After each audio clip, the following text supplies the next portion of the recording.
Assalamualaikum. Hai, berjumpa lagi dengan Bu Rifa. Kali ini kita akan membahas aktivitas 3, yaitu mengenai asam, basa, dan garam.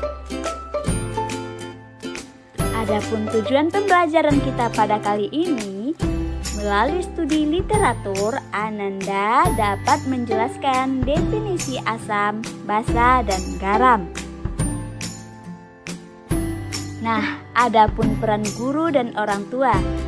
Peran guru yang pertama yaitu guru mengelola proses pembelajaran jarak jauh. Yang kedua, guru membantu Ananda memahami materi pembelajaran. Yang ketiga, guru menerima, menilai, dan memberitahukan hasil penugasan dilakukan oleh Ananda. Adapun peran orang tua yaitu orang tua membantu guru dalam mengawasi Ananda belajar. Dan orang tua mencarikan bahan praktikum untuk Ananda. Jangan lupa untuk selalu menjaga kesehatan dengan menerapkan 3M, yaitu mencuci tangan, menggunakan masker, dan menjaga jarak. Pertama kita akan masuk pada materi asam. Apa itu asam? Asam merupakan semua zat atau senyawa elektrolit yang jika dilarutkan dalam air akan terurai menghasilkan ion hidrogen. Atau asam diartikan sebagai senyawa yang jika dilarutkan dalam air maka pH-nya kecil dari 7. Nah, kita harus mengetahui ciri-ciri larutan asam. Yang pertama adalah senyawa asam bersifat korosif. Yang kedua, derajat keasamannya atau pH-nya kecil dari 7. Sebagian besar bereaksi dengan logam menghasilkan haluan. Memiliki rasa yang asam. Dapat mengubah kertas lakmus yang berwarna biru akan menjadi merah, menghasilkan ion H+ di dalam air.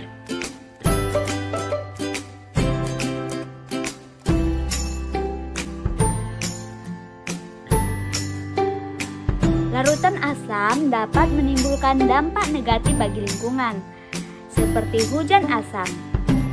Hujan asam terjadi karena kadar gas belerang dioksida dan nitrogen oksida di atmosfer sangatlah tinggi.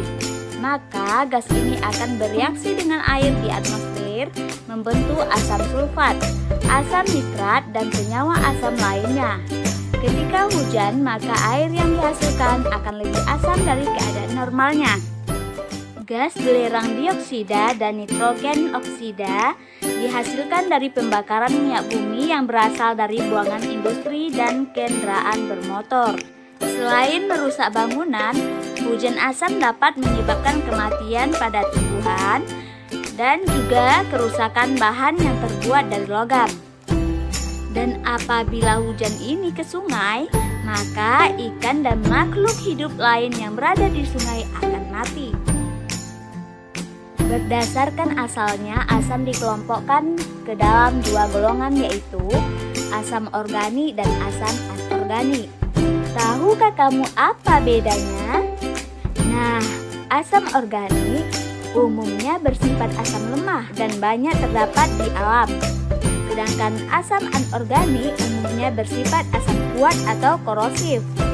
Karena sifat-sifat itulah, maka asam-asam anorganik banyak digunakan di berbagai kebutuhan manusia.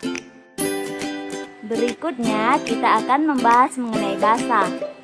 Basa sebagai senyawa yang jika dilarutkan di dalam air akan terurai menghasilkan ion hidroksida. Basa adalah senyawa yang memiliki tingkat keasamannya di atas 7. Zat yang bersifat basa dapat dijumpai dalam kehidupan sehari-hari. Misalnya sabun mandi, deterjen, pasta gigi, pemutih, dan lain sebagainya. Adapun sifat basa diantaranya adalah basa bersifat merusak kulit atau konflik. Yang kedua, derajat keasamannya di atas 7. Yang ketiga, terasa licin di tangan seperti sabun. Yang keempat, senyawa basa terasa pahit. Yang kelima, dapat mengubah lakmus merah menjadi lakmus biru.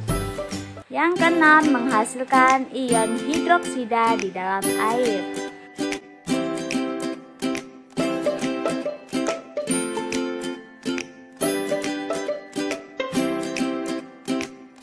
Basa terbagi menjadi dua, yaitu basa kuat dan basa lemah. Basa kuat yaitu basa yang dapat terionisasi sempurna sesuai dengan unsur pembentuk basa tersebut.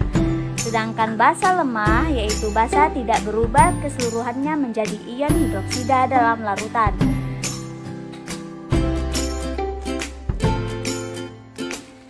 Berikutnya kita akan membahas mengenai garam.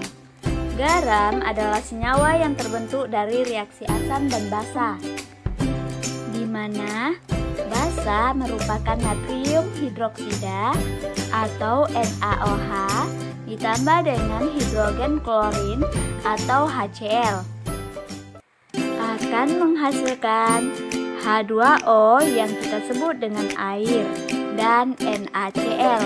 NaCl ini merupakan garam yang biasa kita gunakan pada keperluan memasak di dapur.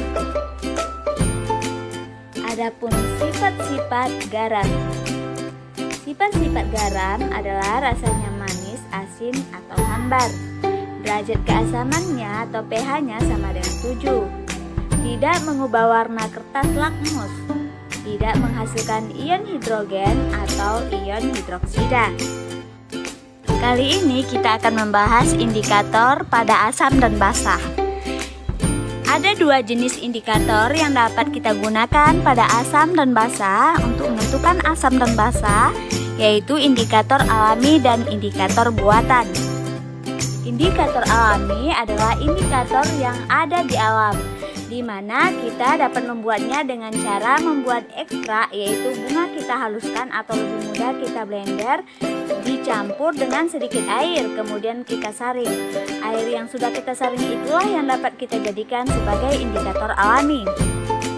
Sedangkan indikator buatan yang sering kita gunakan yaitu kertas lakmus. Kertas lakmus ini memiliki dua warna, yaitu warna merah dengan warna biru. Warna merah untuk menentukan asam, sedangkan warna biru untuk menentukan basa. Apabila kertas lakmus berwarna merah dimasukkan ke dalam asam, maka akan tetap berwarna merah. Dan apabila kertas lakmus berwarna biru dimasukkan ke dalam senyawa asam, maka akan berubah menjadi warna merah. Dan sebaliknya, warna biru untuk menentukan basa. Apabila kertas lakmus berwarna biru dimasukkan ke dalam senyawa basa, maka akan tetap berwarna biru. Sedangkan apabila kertas lakmus berwarna merah dimasukkan ke dalam senyawa basa, maka warna merah akan berubah menjadi warna biru. Penugasan pada materi asam, basa, dan garam.